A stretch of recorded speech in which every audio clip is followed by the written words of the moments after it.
Izin memperkenalkan diri, nama saya Ade Karya dengan NIM 1909762. Nama saya Caca Mutiaur Rahman, NIM 1901214. Izin memperkenalkan diri, nama saya Evani Lutfiah, NIM 1900037 dari 3D PGSD. Assalamualaikum, saya Nonik Mahdarani, NIM 1908591. Izin memperkenalkan diri, nama saya Siti Kamila dengan NIM 1903179.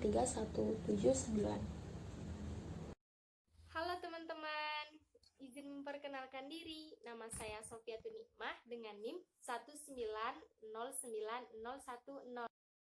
Bismillahirrahmanirrahim. Perkenalkan, nama saya Yuni Widyaningsih dengan NIM 1903479. Saya akan menjelaskan tentang pengertian PKN mengenai sumber belajar. Sumber belajar adalah segala sesuatu yang meliputi pesan, orang, bahan, alat, teknik, dan lingkungan, baik secara tersendiri maupun terkombinasikan, dapat memungkinkan terjadinya belajar. Kemudian ada pendapat Edgar Dale yang mengemukakan sumber belajar adalah segala sesuatu yang dapat dimanfaatkan untuk memfasilitasi belajar seseorang. Selanjutnya ada Association Educational Communication and Technology atau AICT menyatakan bahwa sumber belajar adalah semua sumber baik berupa data, orang, dan wujud tertentu yang dapat digunakan siswa dalam belajar, baik secara terpisah maupun terkombinasi, sehingga mempermudah siswa dalam mencapai tujuan belajar. Contohnya seperti adanya Google yang sekarang ini dapat mempermudah siswa dalam belajar. Sekian, terima kasih. Saya akan menjelaskan tentang manfaat sumber belajar. Yang pertama, memberikan pengalaman belajar secara langsung dan konkret kepada peserta didik. Nah, maksudnya kan tadi udah dijelaskan kan, metode sumber belajar itu adalah pesan, orang, atau sesuatu media pembelajaran yang digunakan untuk pembelajaran. Nah, contohnya misalkan secara langsungnya itu kita bikin diskusi umum. Nah, diskusi biasanya anak-anak dibagi menjadi kelompok. Nah, di situ bagaimana kita memberikan pembelajaran langsung ke anak-anaknya, bagaimana kita bisa berdiskusi bersama, terus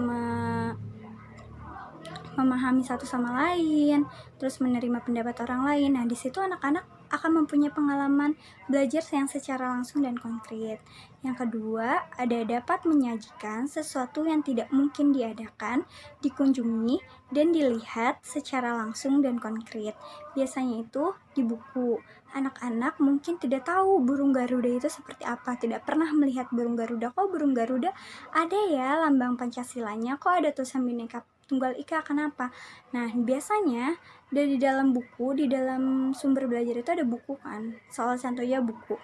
Nah, buku itu akan memberikan contoh gitu, contohnya itu sebenarnya gambar burung Garuda. Nah, anak-anak tuh dapat paham, dapat tahu meskipun dia nggak pernah melihat burung Garuda.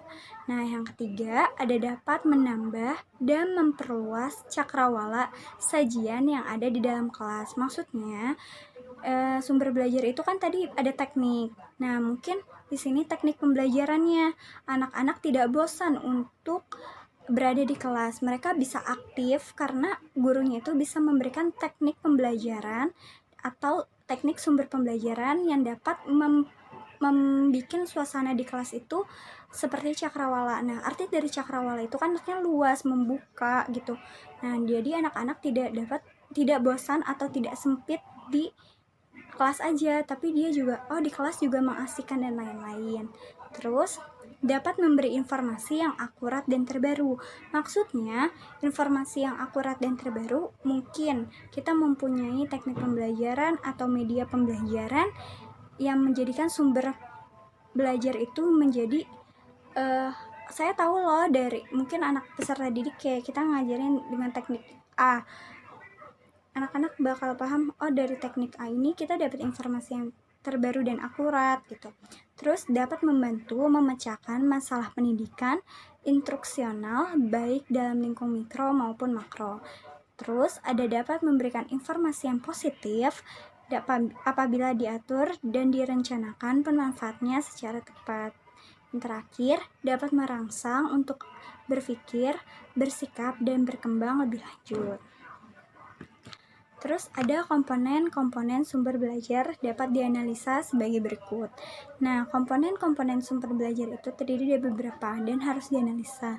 Yang pertama ada tujuan dan fungsi sumber belajar. Kenapa sih tujuan dan fungsi sumber belajar itu harus dianalisa? Karena sumber belajar itu yang membuat anak-anak itu untuk mencapai suatu tujuan pembelajaran. Nah, biasanya kata pembelajaran atau kegiatan belajar mengajar mempunyai tujuan pembelajaran. Maka dari situ sumber belajar juga harus mempunyai tujuan dan fungsinya sumber belajar. Tujuan dan fungsinya untuk mencapai suatu tujuan pembelajaran. Yang kedua, ada bentuk atau keadaan fisik sumber belajar. Maksudnya kan tadi dibilang ada di dalam sumber belajar itu ada pesan, ada orang, ada teknik. Nah, bentuknya itu juga harus dianalisa, baik tidak ya untuk peserta didik, baik tidak ya untuk anak, baik tidak ya untuk perkembangannya, baik tidak ya untuk mencapai tujuan pembelajarannya. Yang ketiga ada pesan. Nah, pesan ini tadi sudah dibilang sumber belajar itu untuk menyampaikan pesan. Pesan ini adalah untuk anak-anak dapat mendapatkan informasi secara detail dan akurat agar tujuan pembelajaran yang kita akan capai bersama-sama di dalam kelas atau pembelajaran di suatu mata kuliah atau mata pelajaran itu akan tercapai. Yang terakhir ada tingkat kesulitan dan kompleksasi pemakaian sumber belajar. Nah, tingkat kesulitan sumber belajar itu juga dibagi, mungkin di sini kayak dibagi secara kelas rendah maupun kelas tinggi. Jadi sumber belajar itu harus komponen-komponen itu tetap harus dianalisa. Klasifikasi sumber belajar yang terbagi menjadi 6 bagian. Yang pertama ada pesan atau message, yaitu informasi atau ajaran yang diteruskan oleh komponen lain dalam bentuk gagasan, fakta, arti, ataupun data. Lalu yang kedua ada people atau orang, yaitu manusia yang bertindak sebagai penyimpan, pengolah, ataupun penyaji pesan, termasuk juga dosen, guru, ataupun tutor. Lalu yang ketiga ada material atau bahan, yaitu perangkat lunak yang mengandung pesan untuk disajikan melalui penggunaan alat atau perangkat keras ataupun oleh dirinya sendiri. Bisa berupa video, ataupun modul, ataupun buku, ataupun majalah. Lalu yang keempat ada device atau alat, yaitu suatu perangkat keras yang digunakan untuk menyampaikan pesan yang tersimpan di dalam bahan. Bisa berupa slide video ataupun recorder. Lalu yang kelima ada teknik, yaitu prosedur atau acuan yang dipersiapkan untuk penggunaan bahan untuk menyampaikan pesan. Bisa berupa modul, simulasi, demonstrasi, ataupun tanya jawab. Lalu yang keenam ada lingkungan, yaitu situasi di mana kita bisa menyampaikan pesan tersebut. Fungsi sumber belajar. Yang pertama, meningkatkan produktivitas pembelajaran dengan cara mempercepat laju belajar dan juga membantu guru untuk menggunakan waktu secara lebih baik. Juga mengurangi beban guru dalam menyajikan informasi sehingga lebih banyak membina dan mengembangkan gairah peserta didik. Lalu yang kedua, memberikan kemungkinan pembelajaran yang sifatnya lebih individual dengan cara memberikan kesempatan bagi siswa untuk berkembang sesuai dengan minat dan bakatnya. Juga mengurangi kontrol guru yang kaku dan juga tradisional. Lalu yang ketiga, memberikan dasar yang lebih ilmiah terhadap pembelajaran dengan cara perancangan program pembelajaran yang lebih sistematis. Lalu yang kedua, penyajian informasi dan bahan secara lebih konkret. Lalu yang keempat, ada menetapkan pembelajaran dengan cara meningkatkan kemampuan sumber belajar dan penyajian informasi juga bahan secara lebih konkret. Lalu yang kelima, memungkinkan belajar secara seketika dengan cara mengurangi kesenjangan antara pembelajaran yang abstrak dengan realitas yang lebih konkret, lalu memberikan pengetahuan yang sifatnya langsung. Di sini saya kebagian untuk membahas fakta-fakta dalam pembelajaran PKN. Sebelumnya, fakta itu apa sih? Menurut KBBI, fakta merupakan hal, kejadian atau peristiwa yang sungguh benar-benar terjadi adanya. Nah, pengertian fakta secara luas itu sendiri adalah fakta merupakan sesuatu yang terjadi, dapat dilihat, diamati, dan dirasa pada waktu dan tempat kejadian tertentu. Nah, untuk fakta-fakta dalam pembelajaran PKN itu sendiri, kita tahu bahwa PKN menerapkan metode kontekstual, artinya bahwa seluruh pembelajaran PKN itu harus sesuai dengan fakta-fakta yang ada atau bisa dilibatkan dengan peristiwa yang dialami oleh siswa itu sendiri secara langsung dan bisa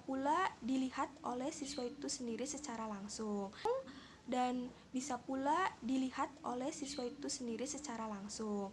Nah, di sini saya akan membahas gitu mengenai fakta-fakta yang dijadikan bahan untuk pembelajaran PKN di SD.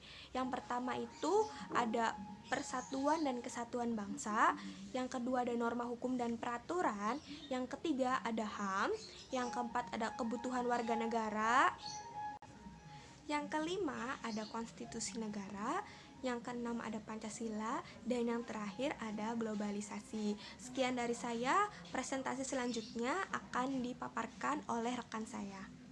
Konsep merupakan abstraksi atau penjelasan secara singkat suatu konstruksi logis yang terbentuk dari kesan, tanggapan, dan pengalaman-pengalaman yang kompleks atau yang rumit. Nah, konsep juga dapat diartikan sebagai pokok pemikiran yang bersifat abstrak atau penjelasan secara singkat yang menghubungkan orang dengan sekelompok orang yang berupa tanggapan, kesan, pengalaman-pengalaman atau pemikiran-pemikiran seseorang. Kita lanjut ya teman-teman. Menurut Kagan, ada 4 kualifikasi yang dapat diterapkan untuk menguji sebuah konsep telah memenuhi syarat. Yang pertama, ada tingkat keabstrakan dari konsep tersebut. Konsep artinya konsep dapat dilihat atau konkret. Nah, penjelasannya sesuai dengan pengalaman, pemikiran, atau ide-ide yang kompleks atau yang dijelaskan secara singkat. Lalu, yang kedua ada kompleksitas, berasal dari kata kompleks yang artinya rumit. Nah, kerumitan dari konsep tersebut dapat diartikan apabila semakin luas pembahasannya, semakin luas yang dibahas dari sebuah konsep, maka penjelasannya harus semakin merinci jika ingin dijelaskan secara singkat. Nah, lalu yang ketiga ada pembeda, yang keempat ada pemusatan dimensi. Konsep diusahakan bisa difokuskan pada 3 domain PKN, yaitu PKN dalam program kulikuler, PKN dalam program akademik, dan dalam program sosial kultural.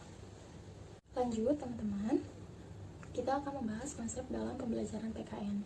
Sebagai seorang guru atau calon guru yang profesional di dalam bidang PKN, maka kita dituntut atau diharuskan untuk memperluas lagi, memperdalam lagi, dan membuka lagi wawasan kita agar kita dapat memahami tentang konsep-konsep, tentang fakta-fakta yang ada dalam pembelajaran PKN. Karena apa? Sifat dari pembelajaran PKN ini dinamis, jadi dia terus berubah-ubah seiring berjalannya waktu, seiring berjalannya perkembangan bangsa, hukum, dan politik di negara kita. Nah, dengan adanya fakta dan konsep, itu akan sangat banyak memberikan pengaruh terhadap penyampaian atau isi materi dari pembelajaran PKN yang akan kita ajarkan. Jadi, Diharapkan dengan kita memahami banyak konsep, banyak fakta tentang pembelajaran PKN ini, maka akan berpengaruh terhadap kualitas dari pelajaran yang kita berikan kepada siswa-siswa kita nantinya. Baiklah, di sini saya akan membahas ruang lingkup pembelajaran PKN. Yang pertama, persatuan dan kesatuan bangsa, yang meliputi hidup rukun dalam perbedaan, cinta lingkungan, kebanggaan sebagai bangsa Indonesia, Sumpah Pemuda, keutuhan NKRI, partisipasi dalam pembelaan negara, serta sikap positif terhadap NKRI. Seperti yang kita ketahui, bangsa Indonesia merupakan negara yang beragam, mulai dari suku, agama, ras, maupun budaya. Sebagai negara yang beragam, tentunya Indonesia rentan terhadap perpecahan. Maka dari itu, persatuan dan kesatuan menjadi kunci bangsa Indonesia untuk menjaga keberagaman tersebut agar tidak terjadinya perpecahan.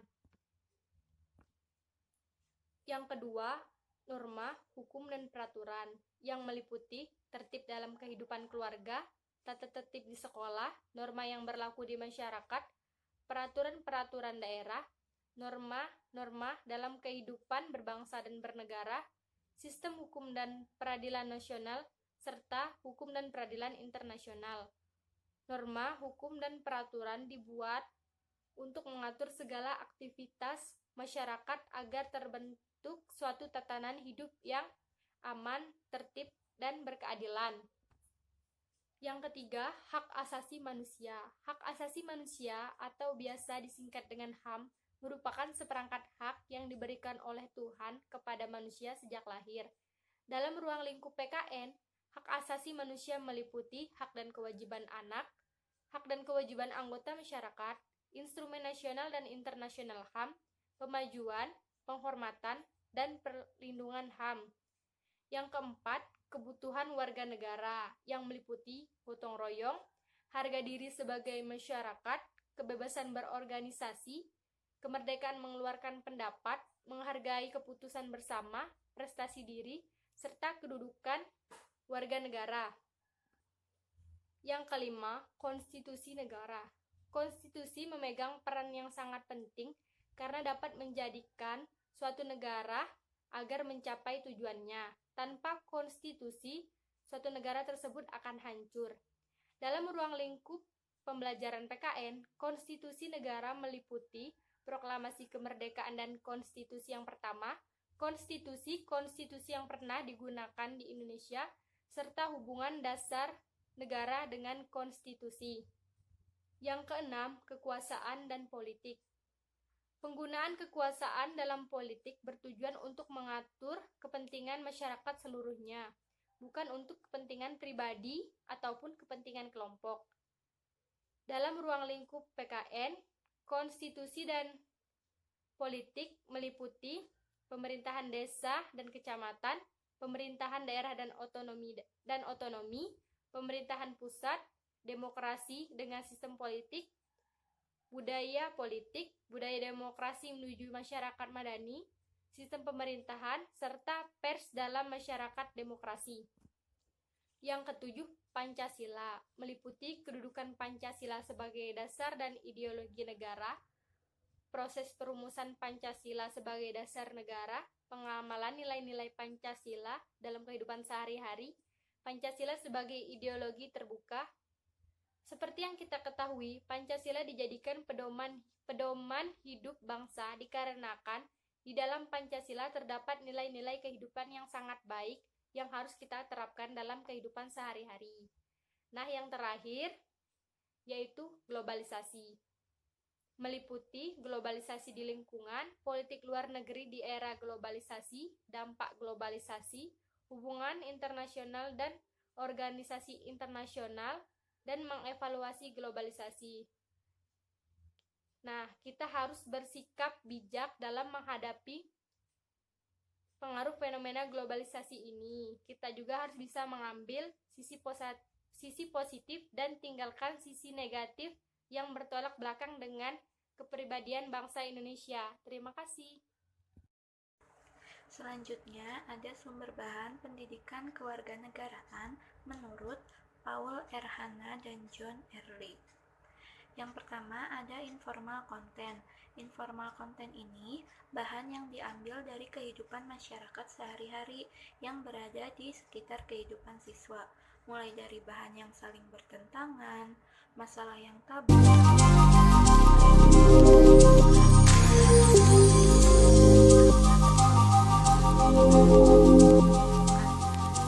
ini, misalnya kegiatan RT, kegiatan RW, atau bermusyawarah di dalam keluarga, bermusyawarah di dalam lingkungan sekitar. Selanjutnya ada formal disiplin, yaitu bahan pendidikan kewarganegaraan yang diambil dari disiplin ilmu sosial, seperti ilmu politik atau ilmu kewarganegaraan. Nah, selanjutnya ada the response of pupil both to the informal and the formal content.